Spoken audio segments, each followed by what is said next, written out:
माता दी सभी को। आप सभी को नवरात्रि की हार्दिक शुभकामनाएं। हिंदू नववर्ष चैत्र माह से प्रारंभ होता है और इसी चैत्र मास में नवरात्रि भी मनाई जाती है। हिंदू धर्म में नवरात्रि 2 बार मनाई जाती है, एक चैत्र मास में और एक अश्विन मास में। चैत्र मास की नवरात्रि के 9वें दिन रामनवमी का भी आयोजन होता है। इस बार की नवरात्रि चैत्र मास की 19 मार्च से प्रारंभ होकर 27 मार्च तक की थी। नवरात्रि के प्रारंभ होने के पूर्व ही मंदिर के सामने की दुकानें पूरी तरह से सज चुकी थी। चंदन, रोली, मिष्ठान, कलावा, नैवेद्य माता रानी को चढ़ावे के लिए ये सभी दुकानें पर पूरी तरीके से लगाए गए थे, ताकि भक्त अपनी सुविधा के अनुसार प्रसाद लेकर माता रानी को चढ़ा सके। नवरात्रि के प्रारंभ होते ही वातावरण इतना दिव्य हो जाता है कि हर तरफ फूलों की सुगंध बिखर जाती है। वातावरण हर तरफ महकता रहता है। मंदिर में सजावट नवरात्रि के अवसर पर प्रारंभ हो गई थी और सजावट इतनी प्यारी और अद्भुत लग रही थी जैसे कि धरती पर स्वर्ग उतर आया हो भी क्यों ना। माता रानी का दिन जो है नवरात्रि में हर तरफ हरियाली रहती है, जैसे माता रानी प्रसन्न होकर सबको आशीर्वाद दे रही हैं।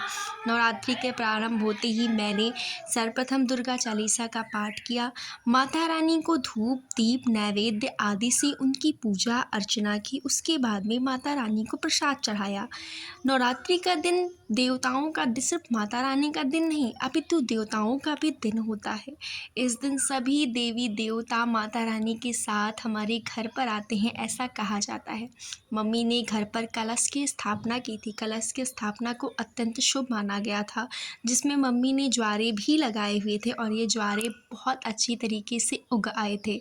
माता रानी के दर्शन इतना मनोरम लगता है कि माता रानी की हर छवि बहुत निराली होती है। इस नवरात्रि पर यही कामना है कि माता रानी सबका कल्याण करे और सबके रोग दोष को दूर करे। ये हमारे घर की मंदिर है, जो कि एक अत्यंत सुकून का स्थान होता है, जहाँ पर बैठकर आप अपने सभी दुख भगवान के सामने कह सकते हैं और उनसे अपने मन की बात कहकर अपने मन को सुकून दे सकते हैं। नवरात्रि के 9वें दिन रामनवमी होती है, जिस दिन भगवान राम का जन्म हुआ था। मैंने माता रानी के लिए मखाने का, जो कि एक मेवा है, उसका माला बनाया था और माता रानी को अर्पित किया था। नवरात्रि ख़त्म होने को आई थी और आज 9वां दिन था। मम्मी डैडी ने नवरात्रि के 9वें दिन यानी कि रामनवमी के दिन पूर्णाहुति हवन किया। पूर्णाहुति हवन करने का तात्पर्य यह होता है कि हमने 9 दिन जो माता रानी के व्रत का संकल्प लिया था वो अब पूरा होता है और माता रानी को एक विदाई दी जाती है। यज्ञ करने के बाद में मम्मी डैडी और हमारे परिवार के सदस्यों ने मिलकर माता रानी की आरती उतारी। माता रानी के साथ साथ रामनवमी का दिन था तो भगवान राम की भी आरती उतारी जाती है। रामनवमी के दिन कन्या पूजन बहुत शुभ माना जाता है, क्योंकि कन्याएं माता देवी का प्रतीक होती हैं। मम्मी ने कन्याओं के लिए भोग तैयार कर लिया था। कन्याएं भी आकर बड़े प्रेम से खा रही थी, जिनको देखकर ऐसा लग रहा था कि 9 देवी हमारे घर पर आ गई हों।